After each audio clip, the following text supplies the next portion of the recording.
Good evening and welcome to tonight's Undaunted, bringing to the news on Toast Stories. I am Oyi Opala. Let's begin.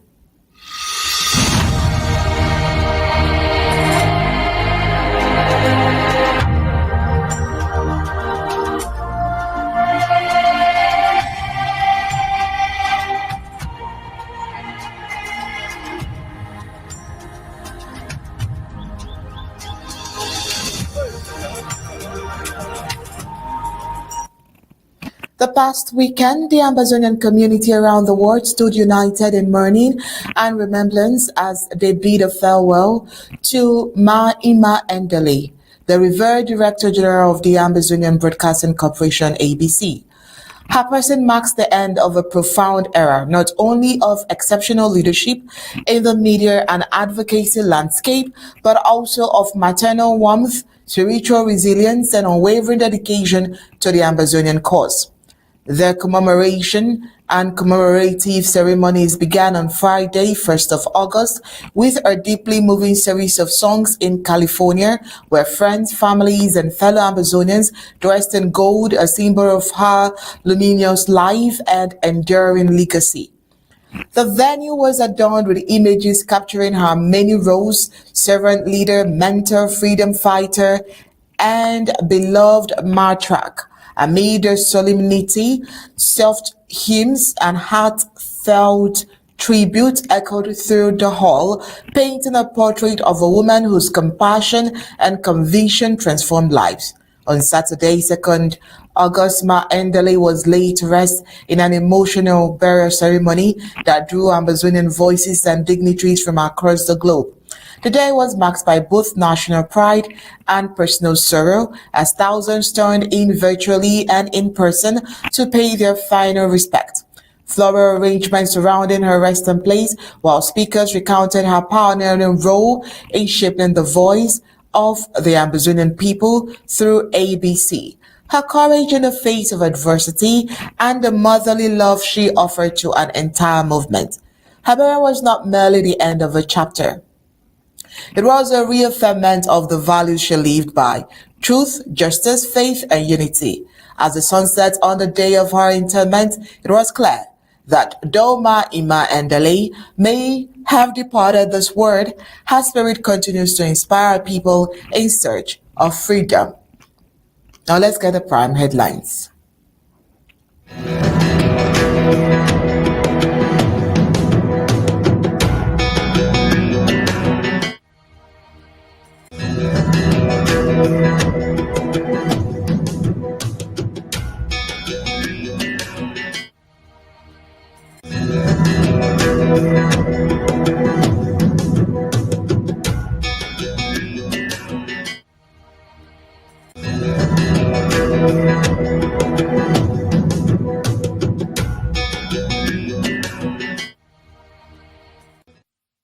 For the prime headlines tonight, let's start with today being Monday goes down as it was strictly respected. Bamenda Street deserted today.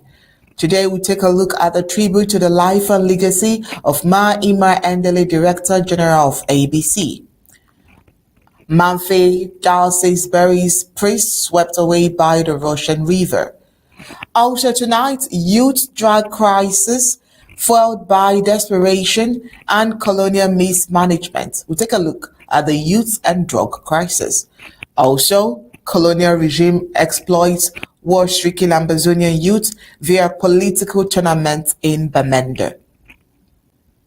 On the African scene, over 140 Ethiopian migrants presumed dead after shipwreck of Yemen.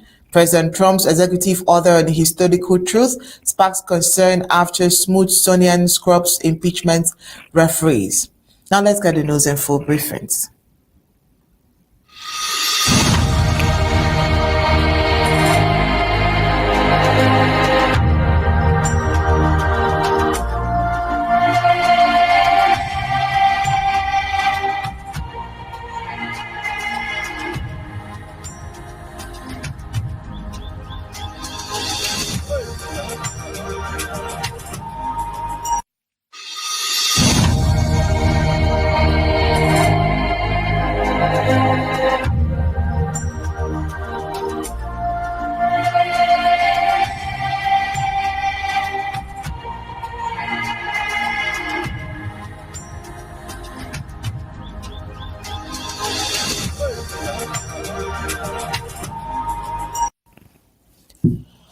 Monday today seems to have become a day of ill calm in Bamenda in particular and Ambazonia in general.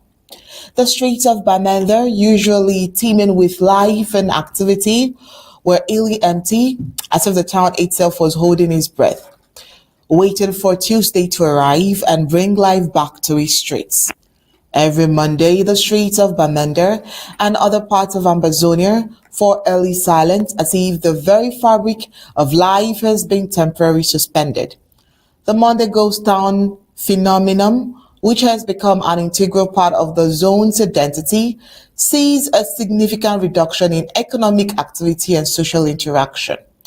The usually bustling streets of Ambazonians from Bamenda to Kumbo were deserted, with markets closed and businesses shut down. The silence is palpable, and the only sound is the wind whispering through the empty streets. This phenomenon is a testament to the zero resilience and adaptability in the face of adversity. Monday Goes Down is not just a disruption to normal life, but a symbol of unity and solidarity on the path of Ambazonia. It has become a defining feature of life in Ambazonia, and its impact is felt far beyond the streets of Bamenda. As the zone continues to navigate its complex social-political landscape, the Monday Ghost Town phenomenon remains an important aspect of its identity, whether seen as a form of protest, a display of solidarity, or simply a unique cultural practice. It is undeniable that the Monday Ghost Town has become an integral part of life in Ambazonia, frustrating the La Republic de Cameroon's administration. Barrister Mbeseha, welcome to tonight's Undaunted. Thank you for having me. All right, Barrister. Elections are drawing near. One would think that they would want to place some kind of pressure on Ambazonians not to respect the Ambazonian Ghost Town, or maybe try to put pressure. You know, the kind of threats that Ambazonians were getting last year, tax, those that were threatened about their shops or their jobs being taken away from them if they do not turn up to work on Mondays and the rest. But it's quite surprising that a few months to election, there is no pressure from the Colonial La Republic de Cameroon to want to subdue Ambazonians in respecting the Monday Ghost Town. Does it surprise you as well? No, it doesn't surprise me. But I don't come to the same conclusion that your narrative is about. This Monday Ghost Town, it has been going on for the past 8 years, close to 9 years. The French people, La Republic, describe it in a better way. They use it in French and call it ville morte. They're dead cities. But if you take dead cities as described by the Francophones or the Republic, and then you take what is going on today in Ambazonia, Monday 4th, to what is going on in our neighbor's own country, like Republic of Cameroon, today, Monday 4th. There's jubilant, there's flamboyance, specifically in Yaoundé. Not because they love Yaoundé, but because an event is going on there. What is the most important event that they are all watching, even from Paris? There is a Constitutional Council meeting to decide on who will succeed Paul Biya in the next 2 months. And so the ghost towns are not going unnoticed. They are focused on the ghost town today and what happens after the decisions of the Supreme of the Constitutional Day that started sitting today. They remind them, as I've said all the time, let the fight go on in the Constitutional Council. They're all there, us watching, fighting who will replace Paul Biya. They are on cameras. And so are these candidates and the political scene and the international community at large aware of what is going on in Ambazonia? Of course they do. They are aware of it. You see this ghost town, which they call V March, that will influence, or that the new administration in Yaoundé, come October 12, will be forced to address we're going unnoticed. We're really noticed. If somebody say we're going unnoticed, it's a lie. It has been going on for the past several years, past 8 years. So steadily done for 8 years. It reminds you that it's not something that you can throw away with the back of your hand. And so we say the pressure is mounting. One of the biggest problems that they have in there, whoever they select in their constitutional council to replace Paul Biya come October 12th or the same Paul Biya is going to face the ghost towns. The ghost towns are meant for something. They indicate something wrong with the so-called Cameroon. That, according to them, includes Ambazonia. And so they are not going unnoticed. It's good that today is Monday. The ghost towns have repeated what they used to be for the past 8 years. But today is also Monday, that the future politically of Cameroon, Francophone Cameroon, is being determined through the Supreme Court. What they do there will have an effect.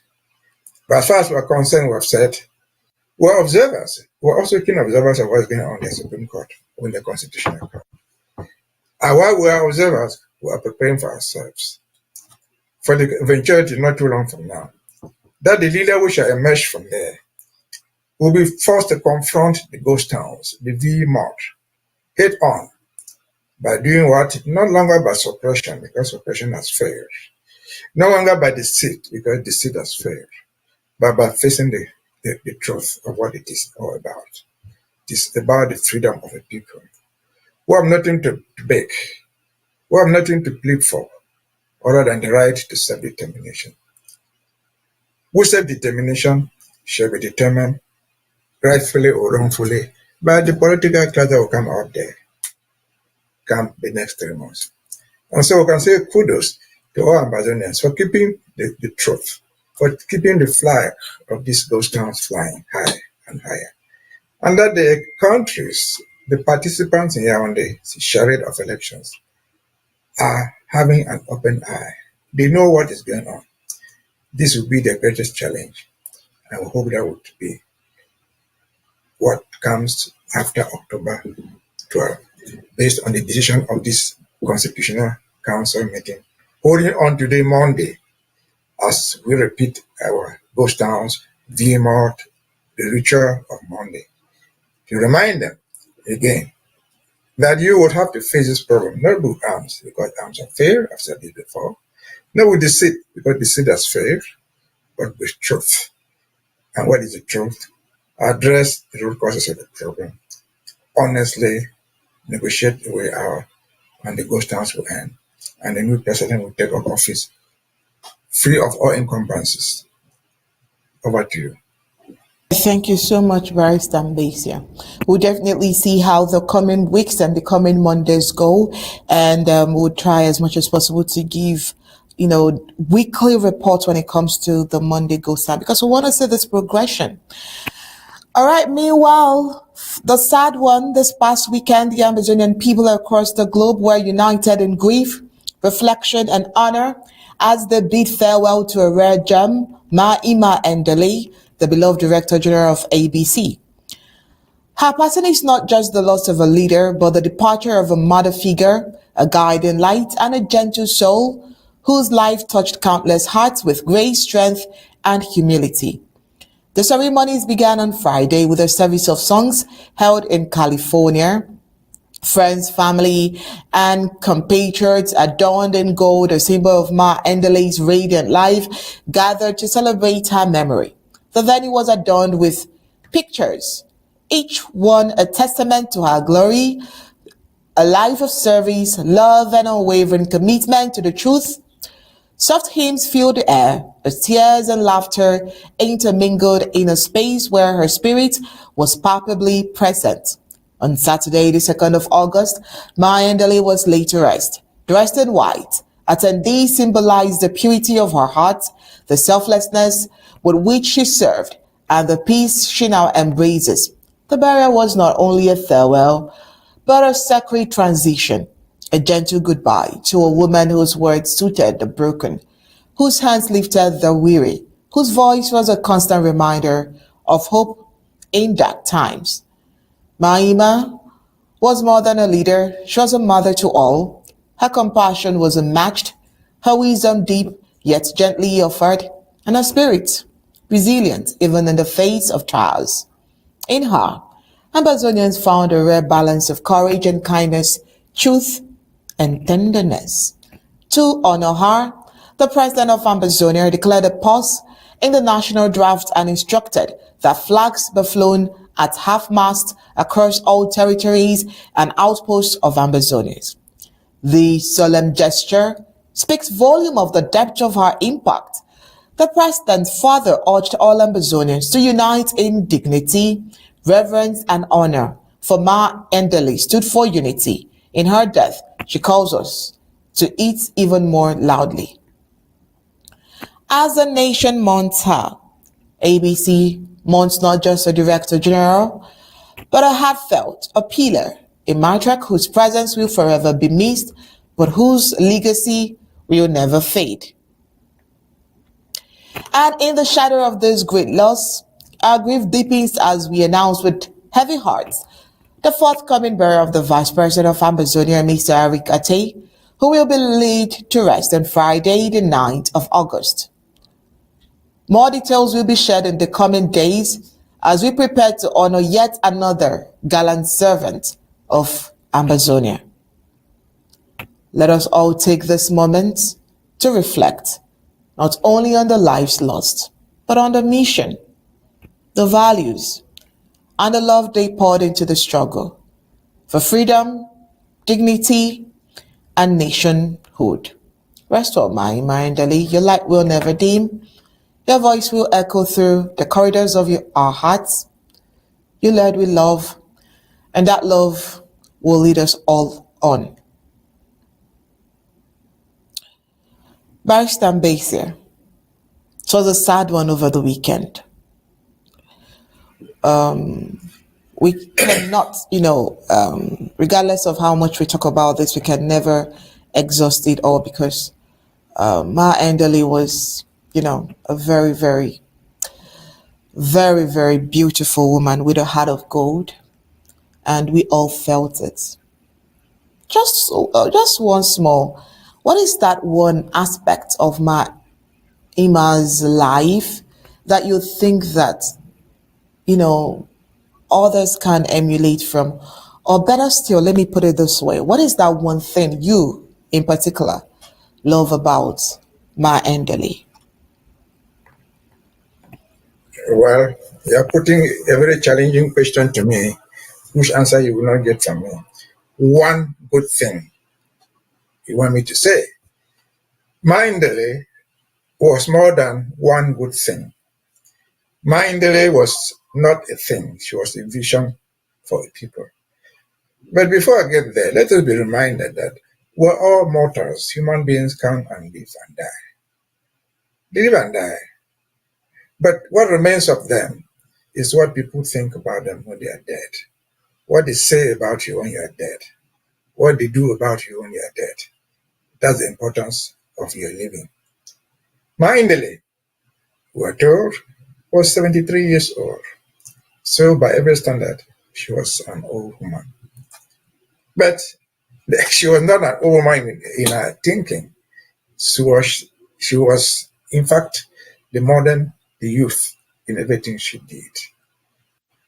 And so we must be reminded again that we are mortals, we all die. And what we leave behind is what people see and do.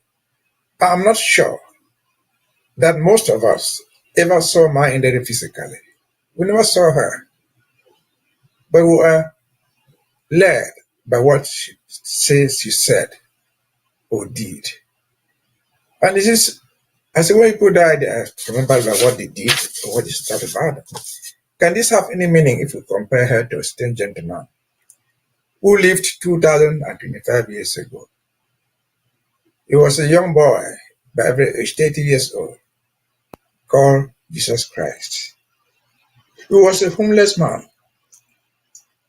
He had no clothes even to wear, to the extent that they took out the ordinary he wore and sold it out, shared it among themselves. But he died. He had no money to give anybody, nothing. Homeless, no clothes to stay to wear, nothing. But he left something behind. He left the moral lesson of living a good life. He taught something they call Christianity. And 2,25 years ago, after his death, he is still remembered all over the world. If you go to Catholic churches, the ornaments, the things that they have there are made out of gold. Gold is the most expensive thing you can get in human life. But Christ didn't have gold. They make garments out of the best cotton, out of the best fabrics they can find. But this man died without clothes. He wore nothing other than his gandura. He lived in a very small town where people could walk around, and that was the end of it. But today, the religion that man preached, his teachings, books, international, they've done, in fact, they're spread around the world, where you can find cathedrals, mansions, core churches built in his honor. Does this have anything to do with Endeley? I think Endeley is gone, but her memory will live behind forever. Not the pictures we saw of her when she was alive. No, the lessons we learned from her own behavior, what she said about life, and in particular, what she said about Ambazonia. Ambazonia is the world in which she lived, morally and spiritually. She lived in Ambazonia. She was all part of us. Just like Christ 2025 years ago. He was a small Jewish boy. He lived in Palestine, which has become today Israel, the tiniest country in the world, or the most powerful, perhaps, in the world. And so Endeley is a symbolic representation of a people built on morality, a people built on uprightness, righteousness, and a people built on resilience. Christ was resilient. And so we follow him. We find today Christians are persecuted across the world. Christianity, whether Presbyterian, Baptist, or they are all called Christians because they follow the example of Christ. They are persecuted around the world. But it is difficult, if not impossible, to extinct Christianity. And so what Endeley stood for, in all what she said and did, is Ambazonia. The seed she sowed for the germination and for the growth of Ambazonia is a seed that cannot be destroyed. Ambazonia shall survive for eternity, just as Christianity that Christ died has survived for centuries, for decades, for 2,025 years. And so this was a woman that we should all emulate, if it is possible. I wonder whether I can emulate her. But I can try as a human being to emulate a bit of what she did. So too can you and all of us. But I would think that, to me, she looks irreplaceable. We will do as much as possible to keep her legacy alive. But she is irreplaceable. Is that sad? No. As long as she bore human flesh and blood, she will die. And so that is how it is. My Ima is buried physically, which is alive with us in Ambazonia. She's alive with us in the world. She's alive with all the civilized people. With the morality that she has, just like Christ. Christ taught morality, he didn't share money. He had no money to give anybody. But he told you who your neighbor is. He told you what to do to the sick, to the helpless. And so that is what I take of Endeley. I think if the dead do see each other, I believe she is there with Mola Njoli Tumbe. She's there with Pap Foncha and a host of others who have died on the road to the struggle. On the road in the struggle. And so I only say farewell to her. We did our best. We told her stories. We danced her dances. We sang her chorus. Over to you. All right, thank you so much, Barrister Mbeseha. Still in that, the president has ordered for the flags to be flown at half-mast, and that's also because this coming week, the vice president will also be, laid to rest. We've also, expressed our shock at the demise of both of them within a period of 48 hours. And both of them are buried in a period of 7 days as well. What is that one thing that you would miss when it comes to the vice president, especially for the fact that I'm sure that in one way or the other, both of you would have worked together in one committee or the other throughout the journey of the journey so far, the journey of this freedom, liberation, and this movement of Ambazonia so far. What is that one thing that you would say, or two things, or anything, or everything you want to say? Let me not limit your words right now about the sudden demise of the vice president and also the funeral coming up this weekend. What I would take of him, the vice president, is that this is a gentleman who had unparalleled sympathy for humanity in general and for Ambazonians in particular. I worked with him in different circles, and I'll just give one example that we worked, it didn't succeed, but that he was so committed. At the peak of this struggle, when Ambazonians were fleeing everywhere left and right, there was a program in the US how to sponsor people who could come here in times of war. We listed a number of people. They needed sponsors. The VP Ate, he never knew any of those people, but he said if they were to come, I would take responsibility. He gave his name, gave his address, prepared to welcome whoever was a suffering Ambazonian who came under that program. Unfortunately, it didn't work because we were overtaken by political circumstances. The new president came to the United States. The program was abolished. But this is a man who was prepared to open his doors. He was already a sick man, but he was prepared to open his doors to any Ambazonian who fled, who came under what we call welcome program, to stay in his house, to live under him. What did that program require? It required that you give your finances, that you will be able to feed these people as long as they're still here. That you will take them to the hospitals. If they are kids, you will take them to school. This man was sick. He needed more money for himself. But he was prepared to give out the last bit of his own strength just to help people like that. And so this is a man that you cannot forget about him. Why did they die so close at close range? I don't know. But God has a design for everything. In my country, they will say, you don't blame God. There's nothing you can blame God for. Because God has a reason why he does all those things. They died at the same time. They're going to be buried a week apart, 7 days apart. And so that is what the VP was. Again, God has taken him away from us. Weekend is coming, his own eulogies will be read, will be sung and danced. That will give us the opportunity to say more.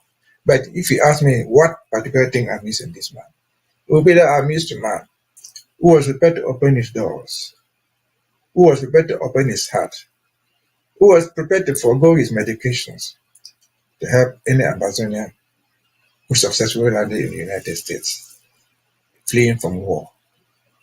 But he died, his spirit didn't die with him. That spirit survives him. And we hope many other Ambazonians, not just one vice president were appointed, but all other Ambazonians will emulate this type of example. And so that is what we have of the VP. I've said, weekend coming, we shall have enough, eulogies to sing for him. Just like we sang for my Endeley. For now, I can only say, have a safe journey back to eternity. Over to you. All right, thank you so much, Barrister Mbeseha. Moving over to the rest of the reports. Remember, late last week, we told you about the Diocese of Manfe's loss. Well, the Christians of the Roman Catholic Diocese of Manfe yesterday paid their final respect to Reverend Father Carol Tinda Nguito, whose funeral mass brought a sober end to a multi-day search. The priest swept away by a powerful river current On the 31st of July, he was unfortunately found deceased 2 days later. Reverend Father Carol Chindanguicho, the parish priest of St. Matthias Kwasi Parish in the Mbeta deanery, was laid to rest yesterday following a funeral mass at St. Joseph Cathedral. Bishop Aloysius Abangalo Fondong of Mafe, who officiated the service, paid tribute to the priest's dedication. According to a statement from the diocese, Father Chinda was on a pastoral mission traveling between the Mboa and the Queenzo mission stations on the evening of July 31st when he was carried off by a strong current. His body was recovered on Saturday.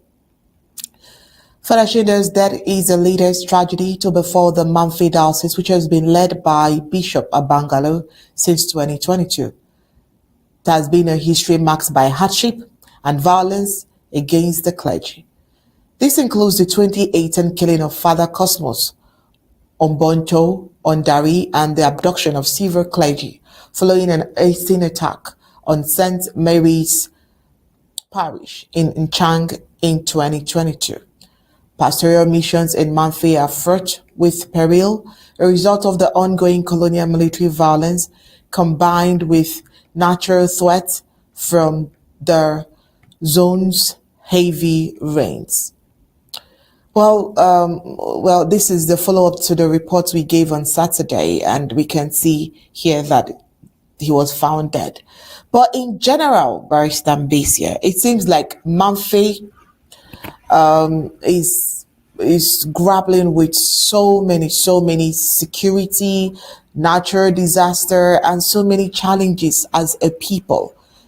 As a people, Mamfe seems to have its own fair share of a part of the war's issues. If we're not talking about massacres, 18 attacks here and there, we're talking about flood. Whenever the rains come, Mamfe leads the flooding zone. And, we've seen severe videos and severe challenging reports from Mamfe area. What in particular could you say is the reason behind all of this? Well, I think the reason behind all of this is that for one reason or the other, Mamfe has had its own share of this tragedy of so-called Amazonia.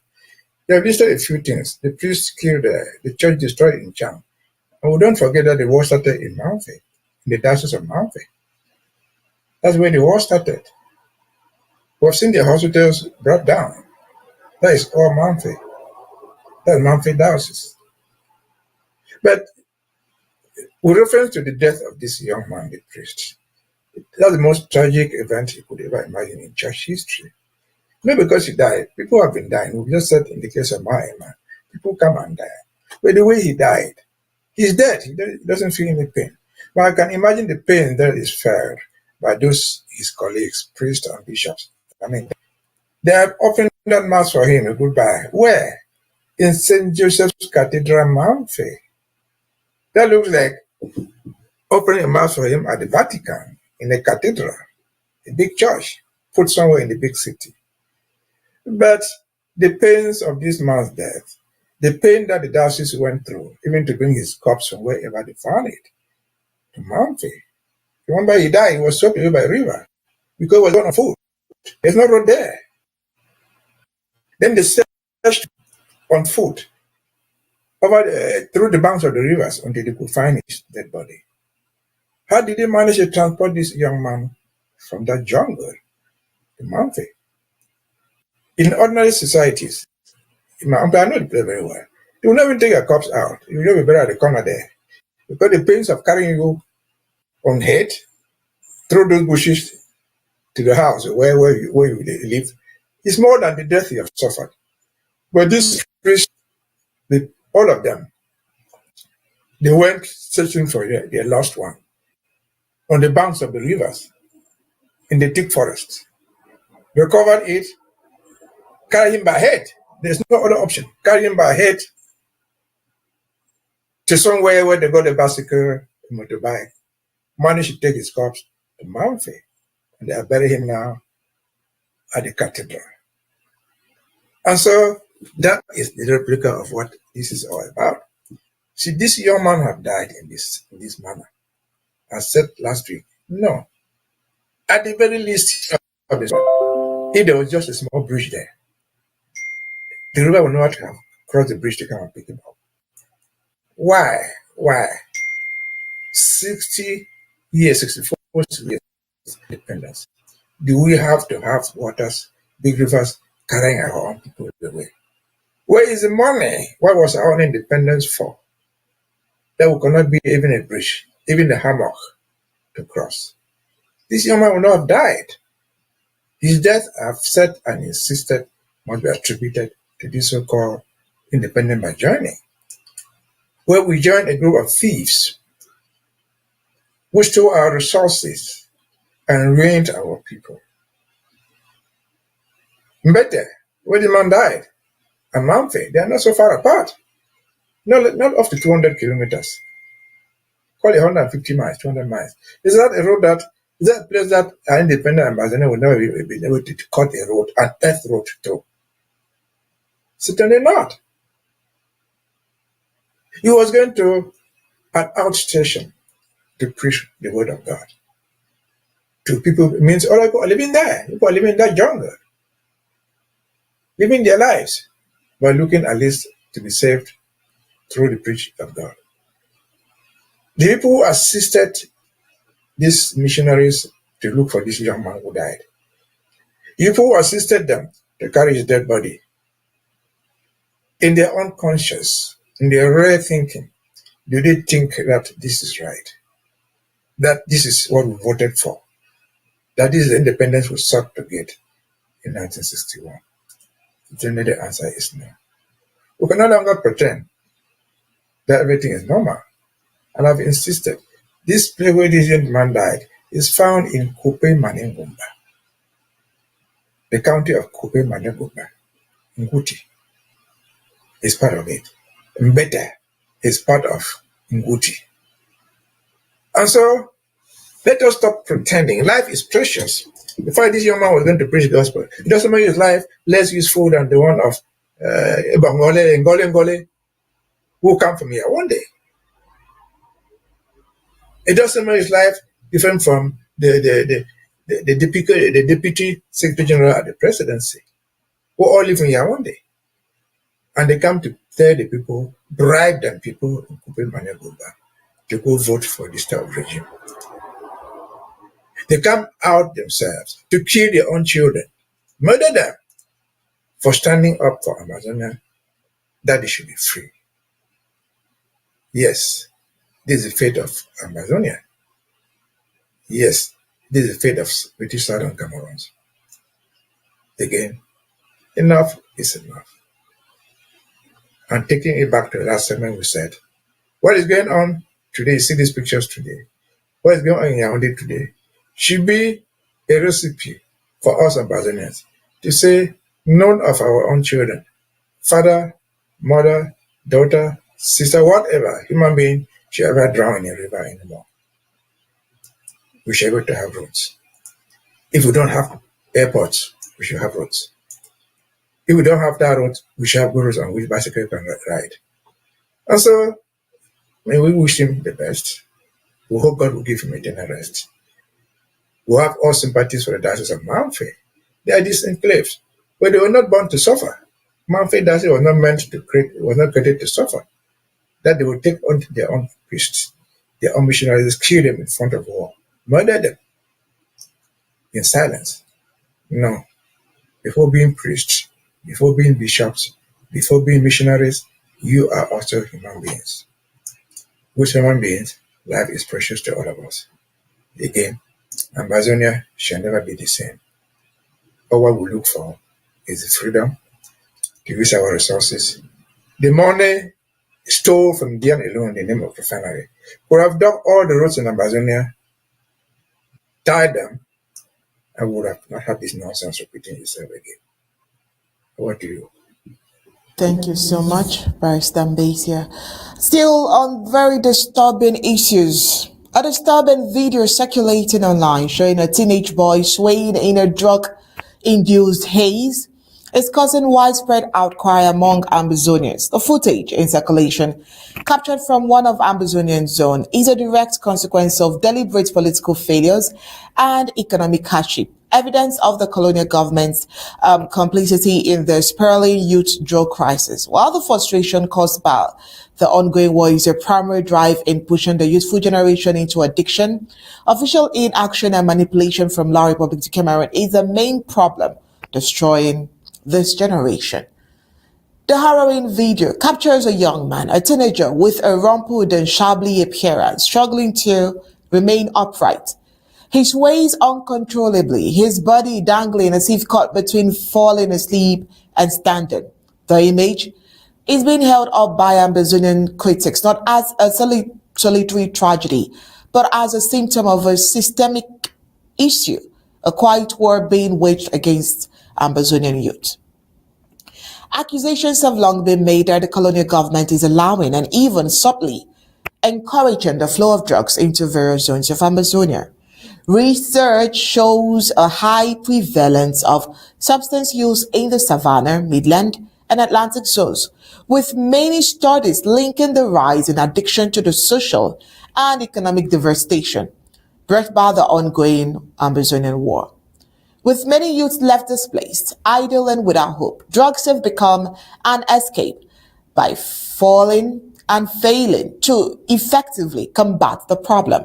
Critics argue the regime is neutralizing a strongest opposition and pacifying a generation that might otherwise join the fight for independence. The young man in the video, like countless others, is seen as a casualty of this quiet war. A disoriented population being sold a lie of addiction and despair, while the colonial administration continues to benefit from Ambazonians' plight. Bryce Mbeseha. Last year, we had several reports from drug abuse. In one of the reports we had, we found out, okay, I will give two instances here. In one of the reports we had, we found out that the Ambazonian State Army took it upon themselves to go into the street and sensitize the people against drug abuse. In another instance, in another report that we dealt with largely last year, we found that some of the gendarmes, La Republic of Cameroon Colonial Army, go into places in Bamenda to actively partake in taking the drugs. So it means that they are also part of those who take the drugs. Trying to give a foundation here to do a reminder that this has been information and reports that we've been given since last year, and there are foundational issues to this. First is the fact that we have reports that shows that the colonial army are deeply involved in this in one way or the other. They know the sellers of these, they know where they also take, and so they partake in the use of drug. Secondly is the fact that the ASA has done some kind of advocacy trying to eliminate and trying to show Ambazonian youth that this is not the right way to go, as that can destroy their lives.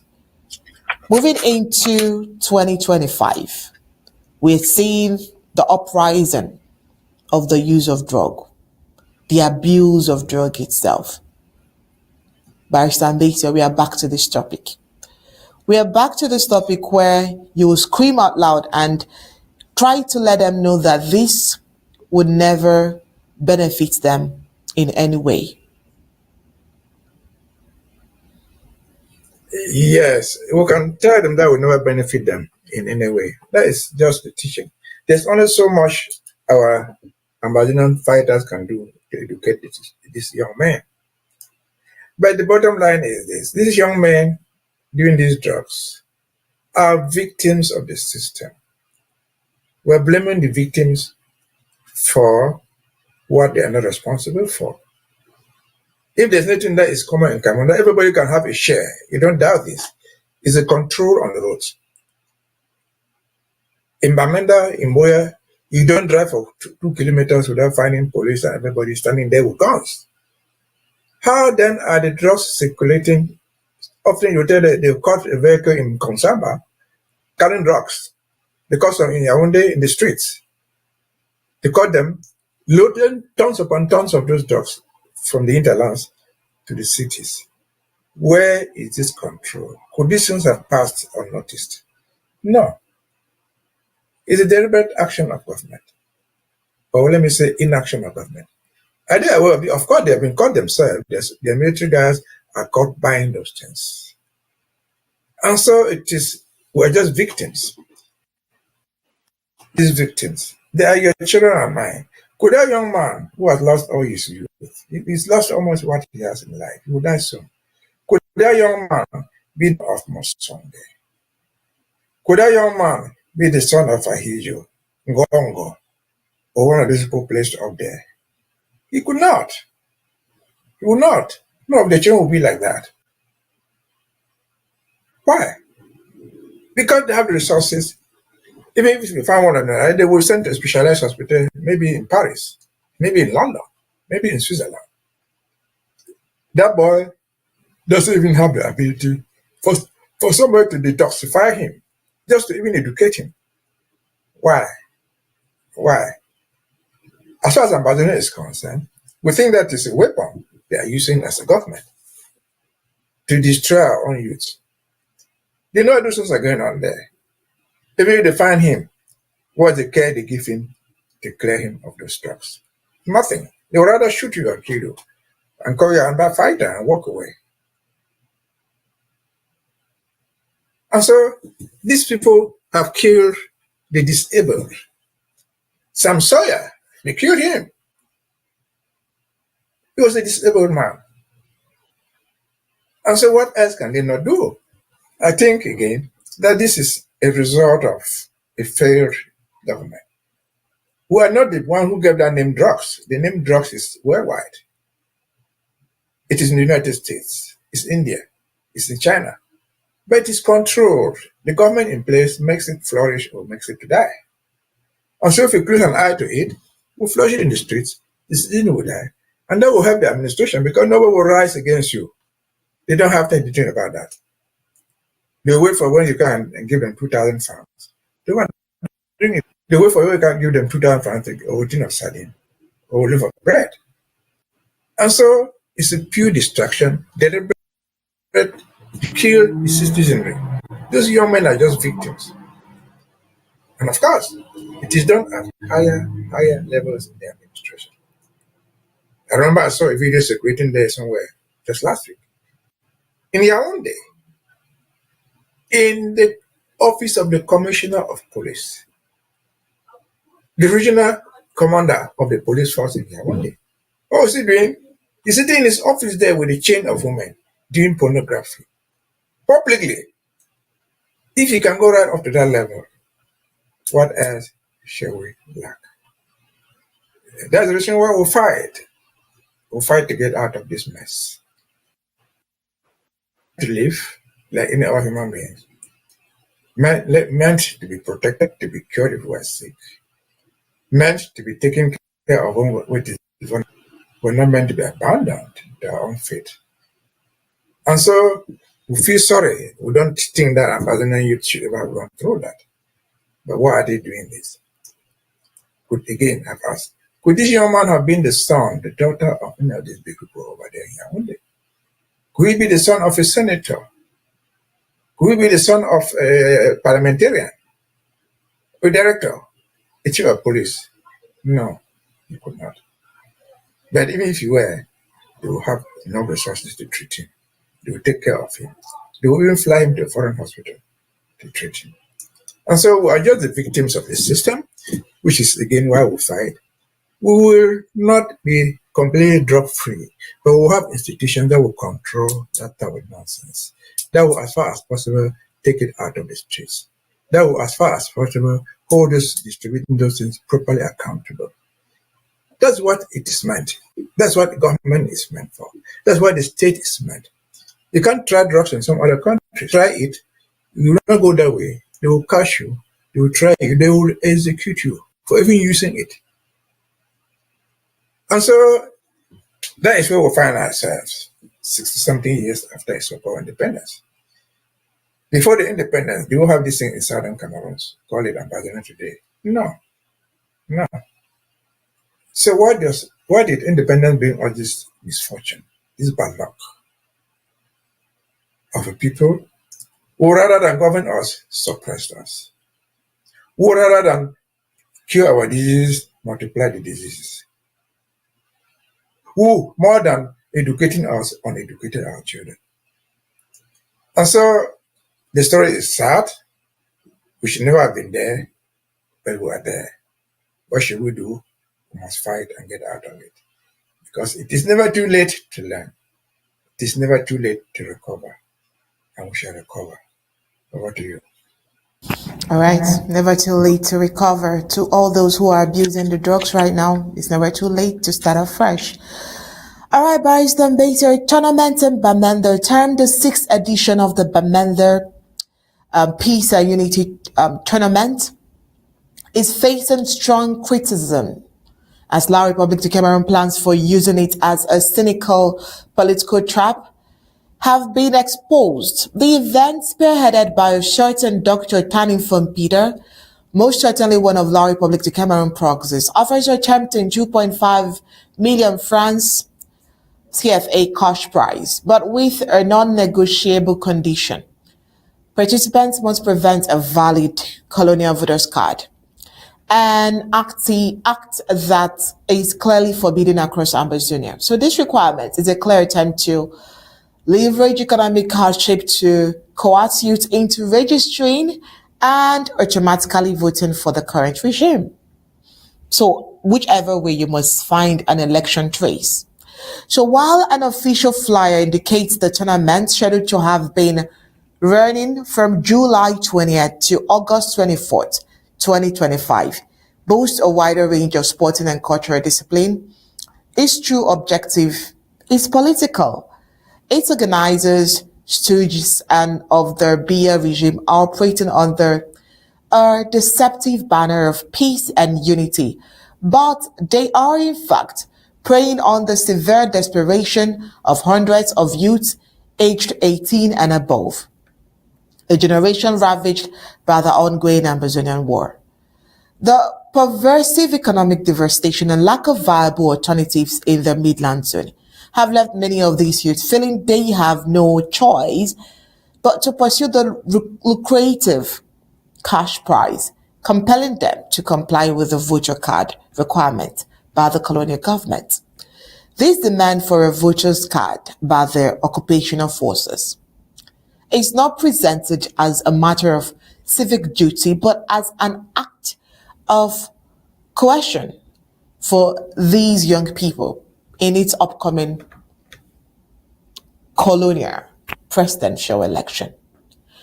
Driven to these treacherous acts by the very regime responsible for their plight, they are forced to participate in an inactive, forbidden by the laws of Ambazonia, that effectively counts them as supporters for the current regime in its election in the months ahead. According to critics, the tournament is not a celebration of local talent, but rather is a calculated political strategy designed to inflate voter lists within a territory hostile to the administration. The people of Ambazonia are being warned that these deceitful events represent a new front in the war, utilizing economic hardship and false promises as a tool to neutralize internal resistance. The youth are advised to stay clear of any official activities or tactics used by Biya and his men to lure them, as this may endanger their lives. Barrister Mbeseha. Different, every day, different tactics. So for you to participate, you must show your colonial voter's card. So this just goes ahead to say, you guys are saying, oh, the Ambazonian government is saying there is or there will be no election in Ambazonia. But they are clearly bringing out measures. And because there is so much poverty in the land, because there is so much starvation in the land, they will bring out measures to lure and coerce this youth. Now, this traces back again to show that all of those reports that we were receiving, that youth from a particular area were donating funds to support this election and to support the BS government. are all false. How is it, because you would want to ask, how is it possible that youths contributed some funds, some monies to support the elections? This same youth would have to sit and want to get a 2.5 million francs CFA. Remember the reports we did earlier in the year between March and April, where they said youths from a particular, I think they said the Manfay area, donated funds as high as 5 million francs EFA to support the Colonial government election. Do you remember that report? A few days to come, and we are seeing a different one where they are willing to give back the monies to the same youths. I mean, when you check this reports and try to balance it, you can actually trace the inconsistencies here and there. But let me get your opinion. Well, my opinion is this. I say, it seems that we have not learned a lesson from these criminals. What they are doing there is not a football tournament of 2.5 million. The prize. The whole idea is only geared at doing one thing. It's manipulation. They ask you to register to vote. It's all manipulation to show a return to normalcy. That there was elections somewhere in Boye and everywhere. That's the whole goal. 2.5 million is not even off the peanut. It's not even large son of Ngongo or for Edina in Yaoundé. That is not money. The question he asks is whether these youths contribute any money. No youth contributes any money. I can swear this. They don't even have, and they contribute nothing. And even if they did contribute, what is the goal mounted on TV? Should have contributed so much money to make Mr. Paul Biya win the election. It's an election ploy. They have a lot of money to spend in this election cycle, and they use it differently throughout Ambazonia and in other parts of Cameroon. I'll give you an example of what they do in my own area. They have money there. There are some guys who want to organize a football match. A football match is played between 22 people, 11 players on each side. They want to play their football match entertainment. The Colonial administrator say, look, we can play the football match, provided you play in the municipal stadium. He gives an order. What does it got to do with entertainment? Football is entertainment. It's another game. You want them to assemble before my municipal stadium, where you sit there as a guest of honor, where you be photographed to show that normalcy has returned in that normal area. So they use these monies in different forms. Be it they go and play football, or they go and talk to chiefs and hold meetings somewhere, and they will endorse their thing. I saw one happening again just this weekend somewhere in Fako there. Somebody is appointed an official, whatever thing, a spokesperson in the National Assembly. They gather the whole village and they dance. The chiefs come out dancing with them. What is a spokesman for the National Assembly? The National Assembly that has no money. You think these people have money to spend? No. That's been going on forever. The money they use in playing soccer is the same money that the minister will give you a loaf of bread, will give you a tin of sardine. Where does this money come from? It is all stolen money. They are not lack of money. I've said this many times before, and we just talk about Kupe Maneguba. This Kupe Maneguba, that has nothing. People are drowning in the rivers. And then people came out there from Yaoundé. The Ngoli I mentioned his name, I saw him there. Coming out there to say the people of Kupe Maneguba have contributed 10 million youths to support Mr. Paul Biya. They contributed 10 million. They are able to build a hammock over a river. That would have saved the life of this late Reverend Father. These are the people who contribute money. They made a long list. In that list, you include Iwane, the adopted deal of the Dabato, who is paying money for Paul Biya to become president. Do you think if Iwane paid, it is because he had money? Iwane was going through all odds in the world of capture in Nigeria, that he would look for his own money. They go and support President Paul Biya, who was there for more than 50 years, who has tons of money, who has access to oil money, nobody asks him questions. Whose daughter flies in jets? Whose daughter lives in California with bodyguards, security over her? Mr. Iwane, with his small salary of maybe 150,000, will go and take it and give it to Mr. Paul Biya to go and run elections. That is fake. Again, what is football? Even if they get 2.5 million, let me just say in the football tournament in Bamenda, if 10,000 youths came out to watch a football match, you share the 2.5 million, how much will each person get? Would they even get 100 francs? They will not get it.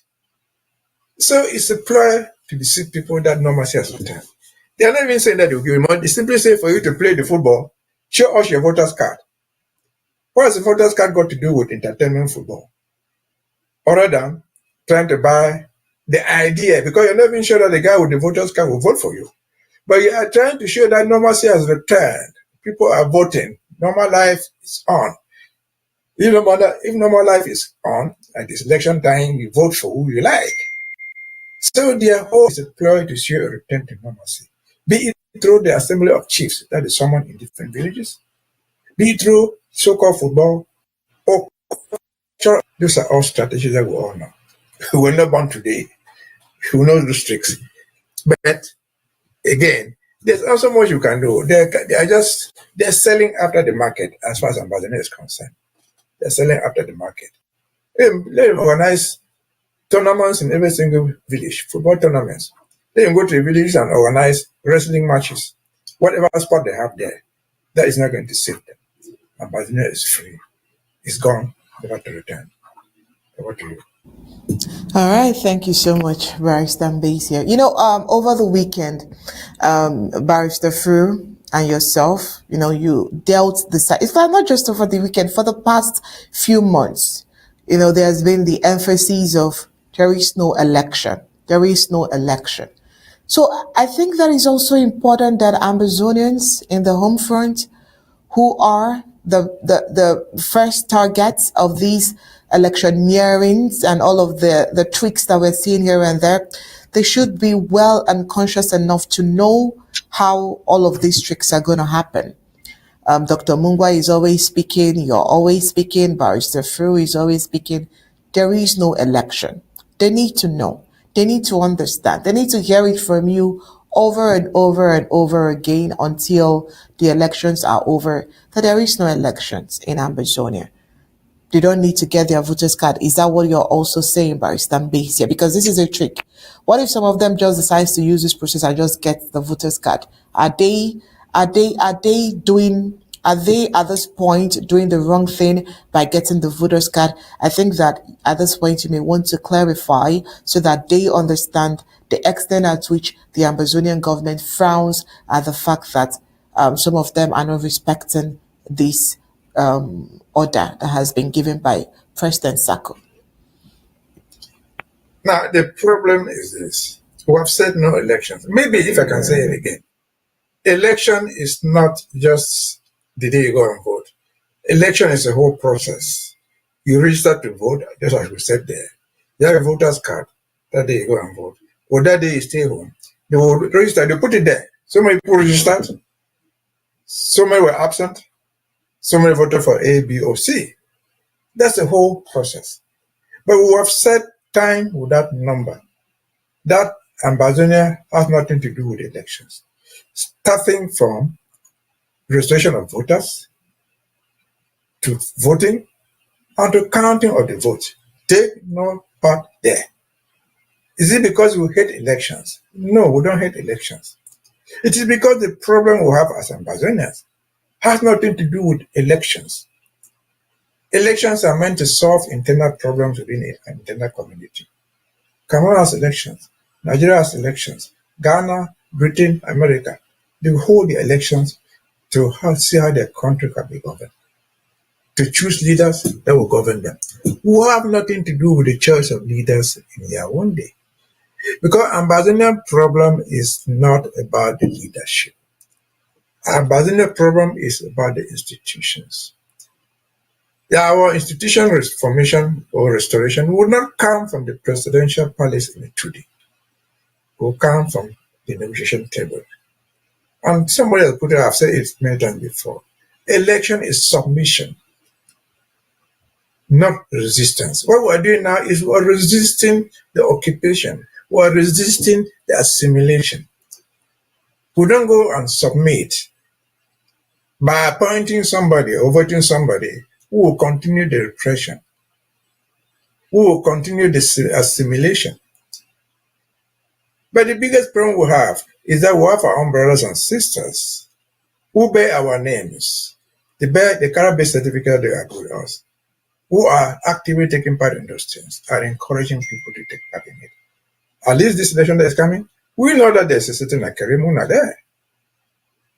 We know that there's a certain Joshua Osi there. Akarimuna, if I got it right, is son of Estimuna, who is supposed to come from Momo. Joshua Osi is supposed to come from Indiana. Does Akarimuna believe in his heart of hearts that the problem of Ambazonia can be solved through his presidency if he becomes president? Certainly not. If he wants to believe that, let Akarimuna tell us what happened to his own father. What happened to his own father?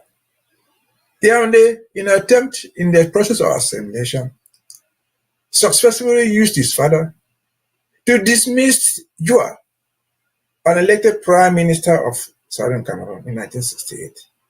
What was their goal? To make St. Mona the father of Akarimona, to make him the prime minister of West Cameroon, at the same time, the vice president of Cameroon. What was their goal? They deceived him to thinking that he could become the president if the president died, because the vice president would take over. They used him. Still through the ballot box. They used him to organize a referendum of 1972 to kill the very institutions that he was heading, the prime minister from 1968. They killed the West Cameroon government. What did they do? They closed the post of vice president so his father would never be president. And they put Mr. Bia, who was lorded over us, who was lorded over Akarimona himself, whom he's trying to replace by passing through the back door. Can he believe in this? Can he honestly believe that he can become the president there?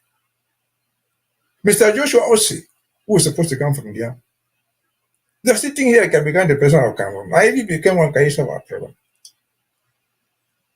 Osi Joshua is a successor to Nifrundi. What has changed Joshua Osi? Since 1992, that Mr. Frundi won the elections. What happened to that election that he won? He was locked up for winning an election. What difference will it make if this OC today? Zero. And so, again, Ambazonians should understand that we have a problem of assimilation. We have a problem of the restoration of our institutions. None of these issues can be resolved by the president of Cameroon. We are not asking Yaoundé to restore our institutions. No. That the president will do. We're asking the international community to give us what we had in 1960. Because it is with the complicity of the international community, most importantly the United Nations, that they killed our institutions. It is most importantly through the United Nations that they invented independence by joining, that never existed anywhere. Yaoundé did not invent independence by joining. It was the international community under the deceit of the UK. Otherwise, France would have asked us to join before they gave their country independence. And so our solution does not lie in who sits in the tree. Be it Mr. Paul Biya, be it Joshua Osi, be it Akarimona. The institution will never return from there. And so let us not be part of the colonization. Let us not be part of the assimilation by voting, by going to vote, by going to submit ourselves. Once we submit ourselves to it, we've lost the argument of restoration. We're nothing to restore if we are part of what has created the assimilation. And so, again, that is why we think the elections are so good for that. They are in a milestone. Come October, they will have a new president there. But the only thing that we need from that new president is who comes, because that country partner, they are the ones occupying us. They will face the bitter truth of admitting that they are illegally occupying territory, that they have illegally assimilated people. They have said it themselves. We try to assimilate them. So how would elections help us? Nothing. again. Since 1961, there have been so many elections. We have taken part in all those elections until now. Have they changed anything in the state of Ambazonia? No. Do those elections, have they built the roads in Kupe? They have MPs there, even senators there. Have they changed anything? No. Have they changed anything in Manyu, in Mbeseha, in Bui, anywhere in Ambazonia? They have changed nothing. So why do you go to tie your hands and go to prison by yourself? Free yourself. Fight first. Somebody will assist you. But the right to fight first is yours. The right to assistance is from someone else. Over to you. Thank you so much, Barrister Mbeseha. Thank you so much. And it's at this point that I will let you go because I'm sure that tomorrow we would also need your presence here to go through some of the reports that we would be bringing to the front burner on tomorrow's bulletin. So from us here, we would just want you to go right now and take some rest. Okay, thank you for having me. Right, thank you. Now, when we return from the break, we'll take a trip to Ethiopia, where at least 142 migrants have been presumed dead.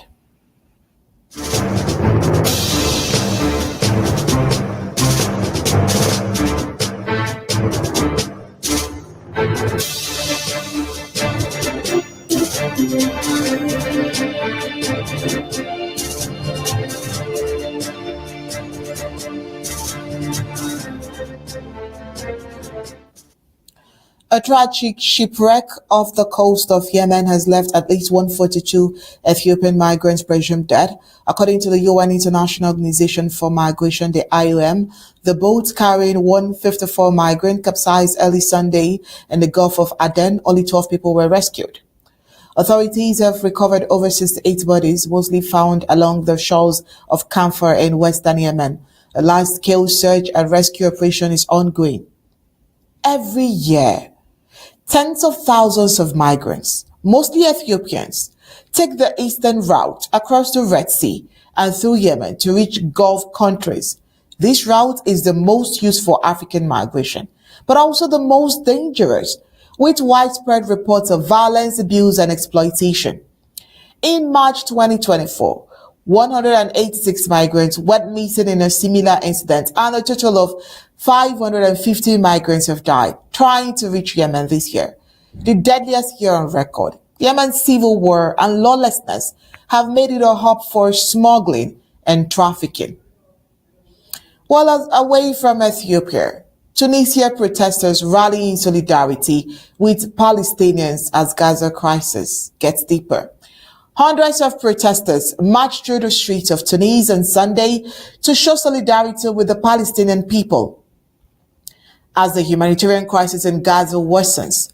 Demonstrators waved Palestinian flags, held banners, and chanted slogans condemning the ongoing Israeli blockade and criticizing Arab governments for their silence. The protest reflected widespread frustration in Tunisia and the broader region over the lack of meaningful action to address the suffering in Gaza. The march featured strong symbolic gestures, including a protester banging on an empty cooking pot to represent the severe food shortages in Gaza. Participants from various backgrounds, activists, students, and families called for an end to the blockade and greater international efforts to provide humanitarian relief. The demonstration is part of a broader wave of regional activism responding to escalating conditions in the besieged Tunisia. All right, after the break, we'll take a look at the executive order of President Trump on historical truths.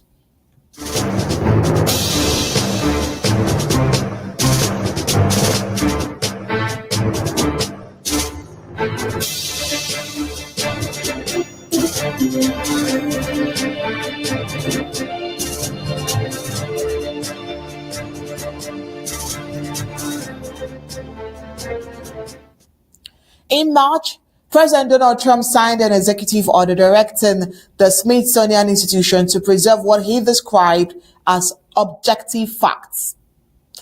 In its exhibits and educational materials, The other began with a sweeping statement about a concerted and widespread effort to rewrite America's nation's history and declared a national commitment to correcting what is called distorted narratives driven by ideology rather than truth.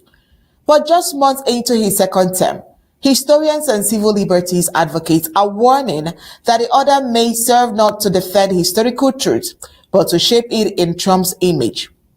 Well, this week, concerns intensified after it was revealed that certain historical information had been quietly removed from the Smithsonian resources, including references to Trump's two impeachments, widely accepted and well-documented events that formed major part of his first term in office.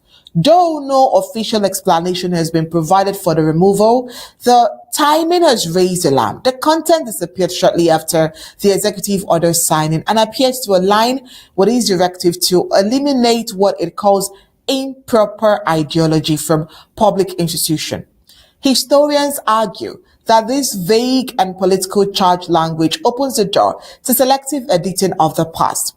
Removing verifiable facts like two congressional impeachments undermines the very foundation of historical scholarship, said Dr. Ellen Jefferson, a professor of American history at Georgetown University.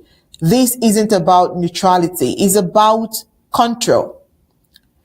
The Smithsonian, while not a federal agency, is not reliant on federal funding and governed by a board that includes presidential appointees.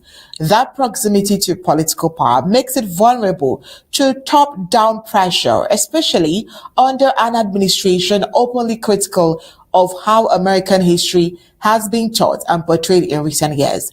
The executive order echoes Trump's long-standing grievances against what he calls woke interpretation of history, particularly those that grapple with racism, inequality, and political accountability. Similar language appeared in his earlier push for the 1,776 Commission during his first term, an effort widely criticized by educators and scholars for presenting a sanitized version of American history. Now, with the removal of references to his own impeachment, once over abuse of power in the Ukraine scandal, and again for inciting the January 6th Capitol attack, critics fear the White House is attempting to reframe history to protect the president's image. The Smithsonian has not directly addressed the charge changes, offering only a brief statement reaffirming its commitment to accuracy, balance, and educational value. But inside the institution, reports of internal tension are mounting. Several staff members have spoken anonymously to press outlets, expressing discomfort over what they describe as increasing political interference in curatorial decisions. It's not just about what we say, it's about what we are being told we cannot say, said one longtime curator. That's a dangerous road for any institution dedicated to truth. Well, for many historians, this is about more than Trump's legacy. It's about the president being said that political power can dictate the contours of collective memory.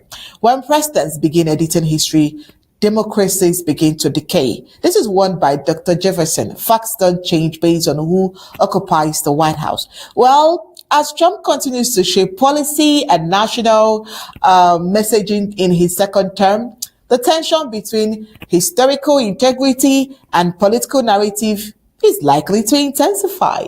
What happens after Smithsonian may only be the beginning, or did it even happen at all? Well, we all know Trump has some integrity, but let's see how that goes. This is where we draw the curtains on tonight's Undaunted.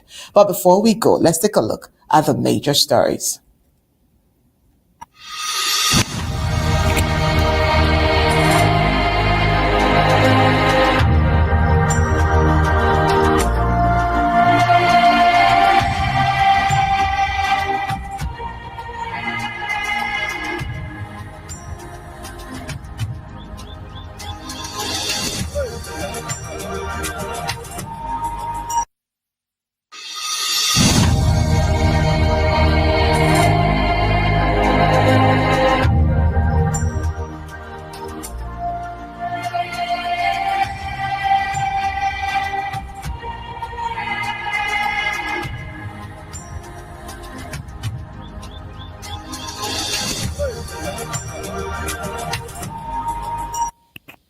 All tonight on Undaunted, we told you that Monday Ghost Town is still staying on as we saw streets in Bamenda deserted.